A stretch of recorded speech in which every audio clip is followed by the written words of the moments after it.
Welcome to Nerd Heaven. I'm Adam David Collings, the author of Jewel of the Stars, and I am a nerd.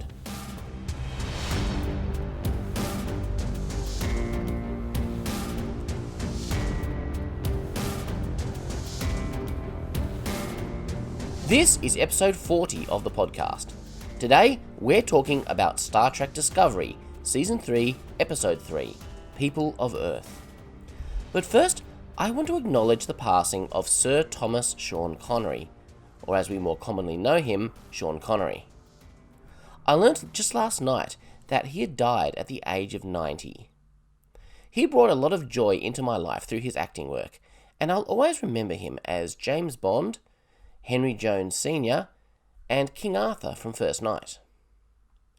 He remained married to his second wife, Micheline Roquebrune, right up until the end, 45 years in total, which is an achievement worthy of respect amongst famous actors. He's also survived by his son Jason Connery. But you know, Sean Connery has a Star Trek connection. While he never appeared in Star Trek, he was originally cast as Sybok, Spock's brother, in Star Trek V: The Final Frontier. But he was unable to do it because he was busy with Indiana Jones and the Last Crusade, which honestly was a much better movie in my opinion. But the mythical planet Shakari was named in Connery's honour, which I think is really nice. So I'd like to express my condolences to all of his loved ones, especially his wife and son. So back to Discovery. The description on Memory Alpha reads, "Reunited with Burnham, Discovery heads to Earth to find out what has happened to the Federation in the last 1,000 years. This episode was written by Bo Yeon Kim and Erica Lippold. It was directed by Jonathan Frakes, and it first aired on the 29th of October 2020. Make it so.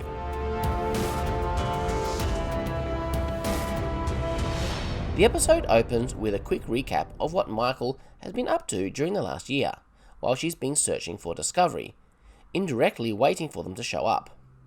It's a shame we didn't really get to see any of her adventures with Book, but I'm sure there'll be plenty of tie-in media that will be more than happy to fill the gap. She worked as a courier, travelling from world to world, making deliveries for a tiny handful of dilithium. But the interesting thing is, it does this in the form of a log entry aimed at Discovery. The voiceover makes it clear that even before the burn, dilithium was becoming rare. And we get to see a glimpse of some 32nd century Starfleet ships. They don't look all that different to those we've seen from other centuries. We don't see any of them up close, but the basic shape is present in both of them. Saucer section, secondary hull, warp nacelles. Burnham didn't give up everything for this version of the future, and she's determined to set things back to how they should be. She's also searching for answers on what caused the burn. And we see her hair change over time, visually confirming the passage of time. She seems to have built a very meaningful relationship with Book, although it seems it's not romantic as such. And while I think they'd make a great couple, I'm cool with that. I like their friendship, the way it is portrayed in this episode. Although it does feel like there is some romantic tension between them. But what would a log entry be without a stardate? In the first two seasons, they just kinda made up random stardates. None of it made any sense, because to be a true pre-TOS stardate, they'd have to be 3-digit numbers. The stardate Michael quotes in this episode is 865211.3. This is a 6-digit stardate. Those in the 24th century, starting with TNG, were 5 digits. Now, I haven't done the maths, but I imagine this stardate is correct. I think they've calculated it from the TNG system onwards the right number of years. I mean, it looks about right. So that's pretty cool. And then we cut to Michael's arrival on Discovery in the transporter room, and we get a very emotional reunion between her and all of her family. It was wonderful to see. Once again, Sonequa Martin Green's facial acting really gets across so much emotion. Anyway, I loved this. It was very well done, and it certainly made me feel. And there's this look between Burnham and Georgiou, who stands at the back of the room. Unlike the others who crowd around Burnham for hugs, that's not Georgiou's style, especially not the mirror Georgiou. but there's a little moment there between them. Hard as it might be to believe, coming from the former Terran Emperor, Georgiou genuinely feels something for Michael. She's the closest thing she'll ever get to a daughter, and this one is unlikely to betray her the way the mirror Burnham did. Burnham and Saru have a nice scene catching up as they walk through the ship. Burnham has promised Book some dilithium for helping to rescue the Discovery. Saru is more than happy to honour the promise. Nobody knows whether the burn was a natural disaster or a deliberate attack, and that's kind of worrying. Neither option is especially appealing. Either way, millions died. During her year, Burnham received a transmission from an Admiral Senatal. He is waiting on Earth for anyone who still believes to join him. Burnham was never able to follow up on this lead, because with dilithium so rare, Earth was always out of reach. Now, she has access to a spore drive. She can go there. Nobody on Discovery is going to argue with that. They all want to find out what became of the Federation. Michael suggests they jump outside of Earth's scanning range and pose as a starship from this century that was stranded by the burn. Again, it's not clear to me why they can't just be honest with Starfleet about being from the past. Why the deception? It seems unnecessary, especially if they want to earn the trust of present-day Starfleet. But Georgiou approves of this plan, and I can understand why she would like it. Don't give away more than you need to. That's consistent with who she is. Stamets is waiting for the order to prep for the jump, but he's unsure whose orders he should be following, Saru's or Michael's. And Saru says, "Oh yes, we are due for a conversation." He wants to discuss with her who is going to be the next captain of the Discovery. This is a weird holdover from last season. Saru told Pike not to worry about who will be captain, they'd work that out later. But it seems silly to me that there would even be a question. Saru was first officer. He's next in line. Obviously, he will be serving as Discovery's captain. It's not only logical, it's well earned. We saw that last week. Saru has grown a lot in the last 2 seasons.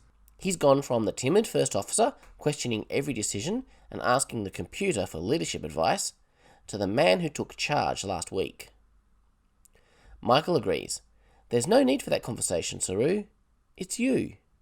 She agrees the chain of command dictates it, and that Saru has proven himself. It seems that she and I are on exactly the same page. Saru is captain in the truest sense of the word. But for Michael, there's more to it. She's changed over the last year. She's had to. She'll say later in the episode that she had to leave some things behind in order to survive in this new hostile world. I suspect she's talking about more than just Starfleet protocol and military discipline. I think she's had to compromise on some principles. Probably not any big ones, but some smaller ones. It'll be interesting to learn more about this over time, as I'm sure we will. Anyway, it was a nice scene. I'm very happy with how that turned out. Saru says this ship bears the name Discovery, and never has that been more fitting or more prescient. I agree with him, and I'm excited by the possibility that the ship will truly get to live up to her name this season. Well, we certainly got some of that last season, but I think we'll get even more this time. And all of that was just the teaser. But we've come to expect long teasers in modern Star Trek. Deep Space Nine did the same thing. Discovery is undergoing repairs. We see a bunch of those repair droids from the opening credits. And they've got a little memorial for those who died in the crash, and probably also in the battle with Control. The insignia badges are all on display, in memory of those who wore them. I find it particularly confronting that some of those badges are cadet badges. Just kids. Things have been so hectic, nobody has had time to grieve. And not just those who have died, but those who are left behind. I like that even though there was that big communal hugging scene earlier, that Michael gets individual catch-up scenes with those that are closest to her, that being Tilly and Saru. Tilly is coming to terms that her mum is gone, dead, for centuries. She never had a very good relationship with her, but it was her mum. I often wonder how Tilly's mum reacted when she got that message from Tilly, saying she was going to the future. I wonder how it made her feel. I wonder if she realised her shortcomings as a mother in that moment, the way she had failed Tilly. I wonder how that affected her, and if she ever truly recovered from the grief of that realisation and knowing that she'd never have a chance to make it right. Or did she remain stone-hearted and just accuse Tilly of being needy and selfish? We'll probably never know. Tilly is hoping that there'll be something on Earth that they will recognise after all this time. I love Michael's line back to her that cake is eternal. That would make a good t-shirt, but perhaps a little too obscure for any people to get. Tilly points out that Michael seems lighter, and she's not wrong. And I'm surprised to find myself saying that I'm liking this lighter Burnham. I don't mean lighter in the Marvel sense of the word, that she's all jokes now. No, it seems like a great weight has been lifted from Michael's shoulders, and I like that. She's had to let go of a lot of baggage in this new world. It's been like a fresh start for her, the ultimate sea change. You know, I was invited by a friend to appear on his podcast recently, the Christian Geek Central podcast. We talked about the current state of Star Trek, and in that discussion, my friend Pater said he wished Michael's return to grace hadn't happened so abruptly at the end of Season 1. Can you imagine how much more powerful this moment would be for the character if she hadn't been forgiven of her crime of mutiny and been given back her commission? If she had remained a technical prisoner, serving her time on Discovery rather than in jail for the rest of Season 2. But now found herself in a whole new world where she could truly have a fresh start, a second chance. That could have been amazing. But it's still really cool. Michael was a pretty uptight person during those first 2 seasons. Now she's something different. And that's some interesting character development. And it wouldn't be as cool if we hadn't had the uptight Burnham beforehand. For some reason, Giorgio is the one who beams Book aboard. Oh, I get why she's doing it. She wants to check him out, see who this guy that her daughter has been gallivanting around with is. But surely somebody else was meant to be on duty in the transporter room. Book was expecting Detmer or Tilly, which is weird because neither of them work in the transporter room. Anyway, Discovery has a huge supply of dilithium by today's standards. They cut off a little piece for Book. This is going to make them a target. They can't let it become too well known that they're so stocked. Michael wants Book to come to Earth with her. It could be a fresh start for him, and he's interested, at least for a temporary expedition. He asks Michael what she gets out of it, and she goes all awkward and coy. She can't just say, "You're my friend and I'd miss you if we weren't together." I kind of wish she had. But instead she says that he can help them mask the dilithium, which is quite true. His ship has a cloaking device. Book has never been to Earth, but in a sense, neither has Michael. Not this Earth.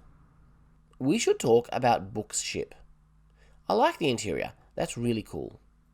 But the exterior, well, that's a bit weird. There are elements that I like about it, but the asymmetry of it really bothers me. I guess I just like things to be symmetrical. It's a very odd shape. Saru is now wearing his captain's uniform, and it looks good on him. He was shocked that Michael never considered trying to take the captaincy herself, which, as I've explained, is weird to me. I don't see why anyone would think she had a claim on it. Yes, she and Saru both hold the rank of commander, but he was higher in the chain of command. Anyway, dead horse, sorry. The point of this scene is that Michael has changed. Saru can see it, and Michael doesn't deny it. I'm the same person, and I'm not. She had to adapt to this world. She did what she had to learn as much as she could. Saru finds it hard to trust Book. He doesn't know Book like Michael does. But, for Michael's sake, he accepts the idea with some logical security concerns. Booker joins them on the bridge, and they jump into the Sol system, just past Saturn. As Discovery approaches Earth, a giant force field envelops the entire planet. That makes sense. First of all, because we are in the far future and such technology should reasonably exist. But secondly, because this is a harsher, more dangerous time. The people of Earth want to protect it. They probably still have a relative paradise down there. We'll soon see that this is effectively the case. 2 ships arrive. United Earth Defense Force. Apparently, ships are not welcome in the vicinity of Earth. Not any ships. Not even one bearing a Starfleet registry. We meet Ndoye, a captain of the UE Defense Force. Ndoye can find no mention of the Discovery in her records because of the classified nature of the ship. Saru tried to sell her on the story that they are a long-range ship returning from a very long classified scientific mission. They are the descendants of the original crew. Personally, I think that would be harder to swallow than time travel, but anyway. Ndoye can pinpoint Discovery to only the range of 23rd to 25th century based on the materials used in the hull. Ndoye's security force beam aboard immediately. A bunch of people on all decks. Again, believable. Book has to pose as a Starfleet officer so as not to attract attention. He hates wearing it, but Michael gets a kick out of it. Book compares wearing the uniform to a time when he saved Michael from a bog filled with leeches. This conversation is very reminiscent of one between Anakin and Obi-Wan in Star Wars Episode 2, but it gives the sense of a long history of shared adventures between these two. The scenes actually served the exact same purpose in both stories.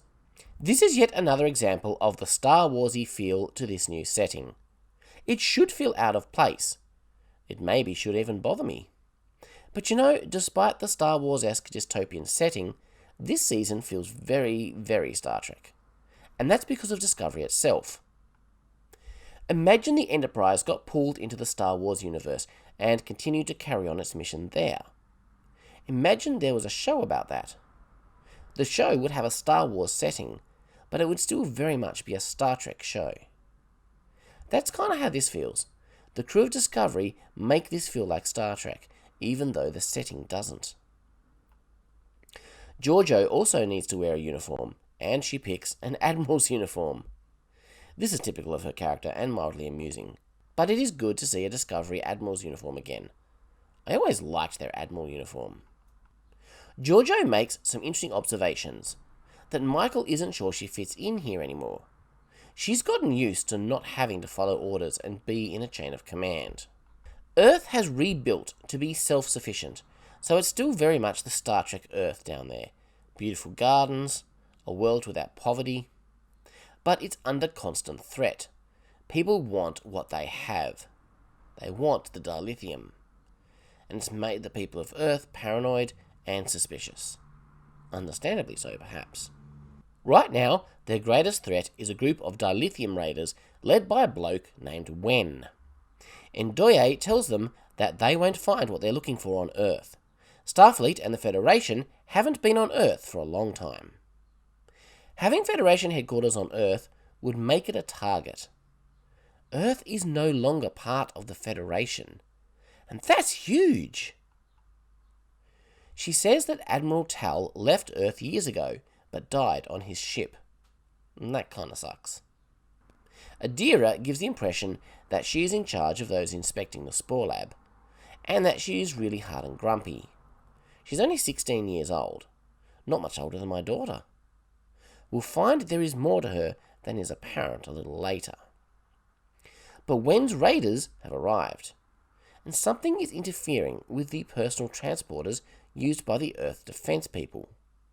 Ndoye claims this is a sabotage by the Discovery crew, something Saru immediately denies. So this is awkward. Seems like they're all stuck with each other. Book's disappointment when he realizes that the Discovery only has synthahol is amusing. But this is actually a canon violation. Synthahol was a 24th century invention.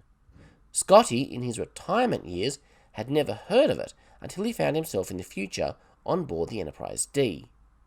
Discovery should not have synthahol, and Michael should have no idea what it is. Stamets and Tilly quickly realise that the sabotage was Adira's doing. She has trapped her people on the Discovery, but it seems she was working alone. The show seems to be setting her up as a villain, perhaps working with Wen. Michael has a plan.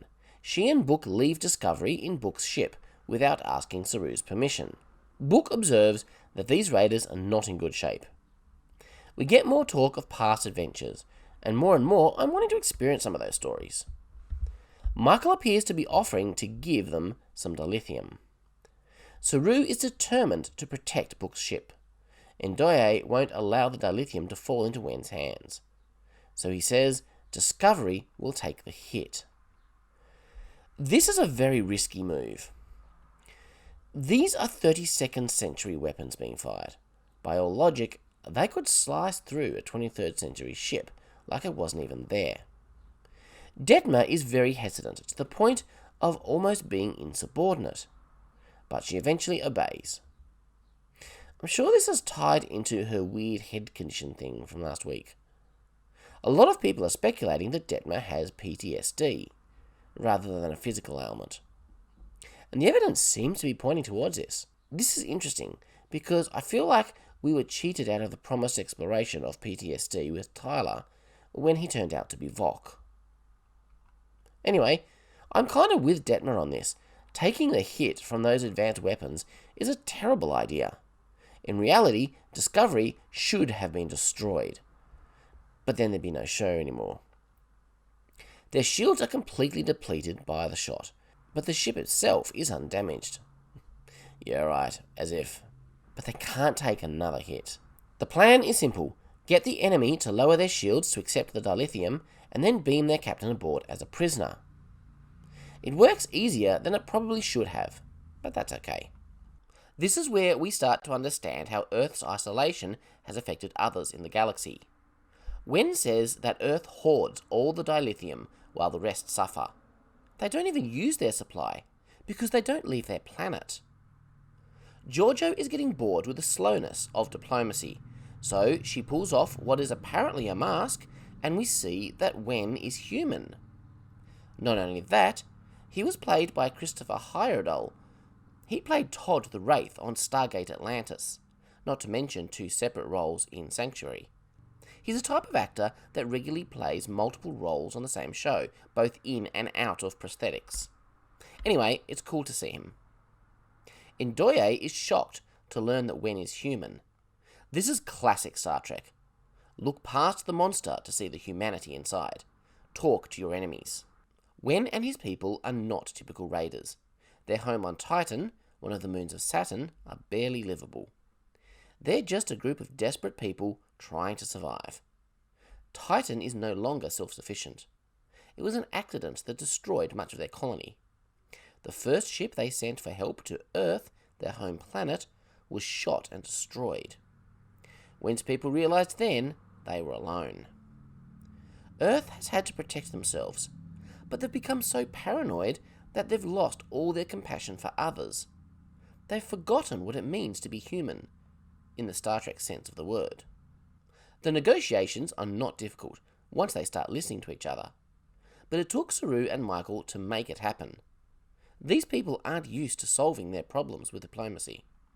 Stamets finds Adira messing about in the Jeffries tubes. He puts together that she is curious about their technology, but may not be a significant threat.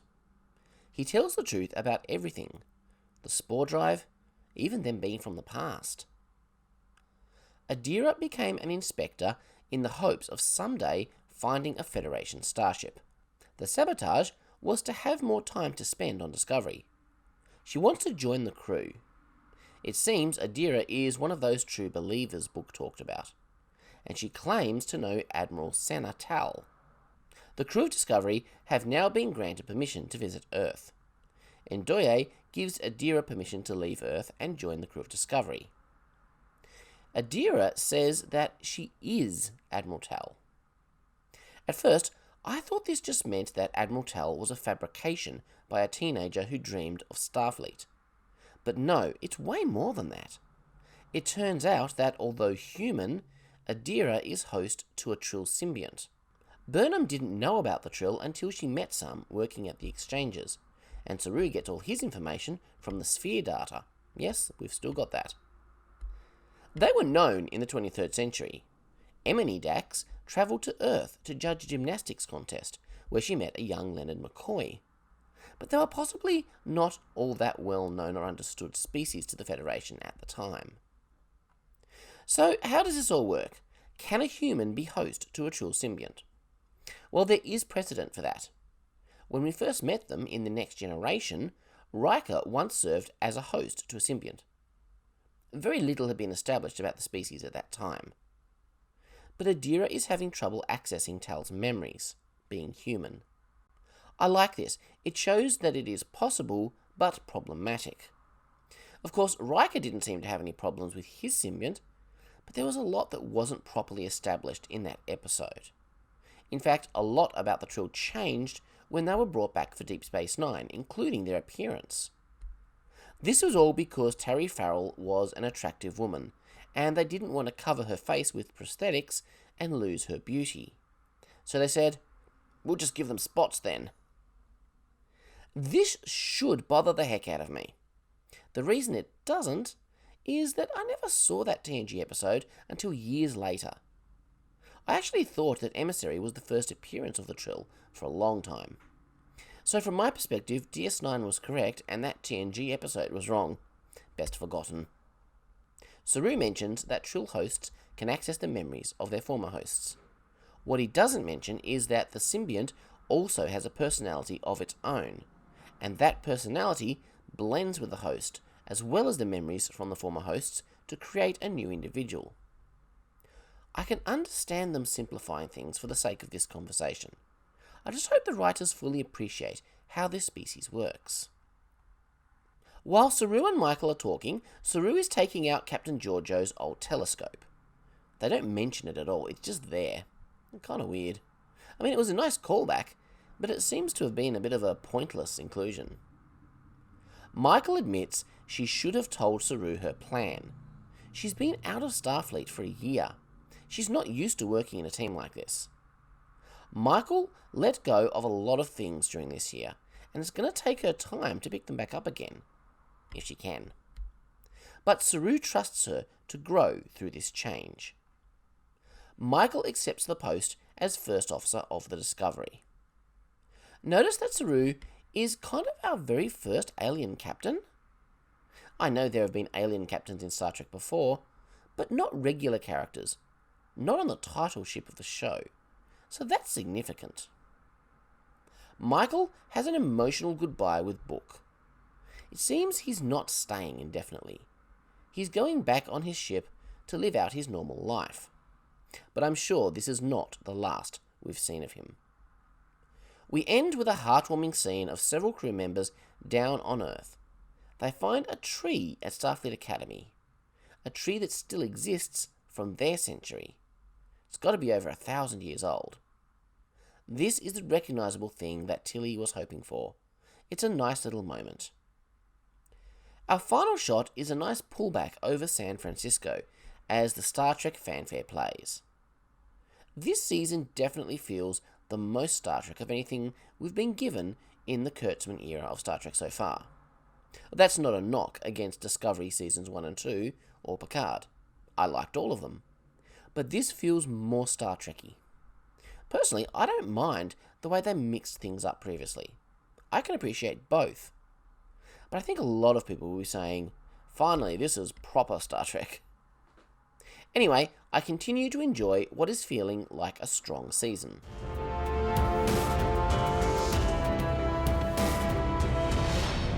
Next week's episode is called Forget Me Not. Discovery will continue their search for Starfleet headquarters by trying to access Tal's memories. And yes, I'm assuming Tal is the name of the symbiont, which would make the current host Adira Tal. The good thing about being in the far future is that we get to have some references to 24th century Trek. And I'm very pleased to notice that a lot of it is DS9 stuff. That's good, because I've been wanting some more love to be given to DS9. All I need now is the appearance of a beloved character, like we've had from TOS TNG, and Voyager. I actually think there's a good chance that will happen next week, in a roundabout way. I think there's a good chance that we will see Dax this season. Not Jadzia Dax or Ezri Dax, but some future host. It's possible. We'll just have to wait and see. Anyway, have a great week, live long and prosper, make it so.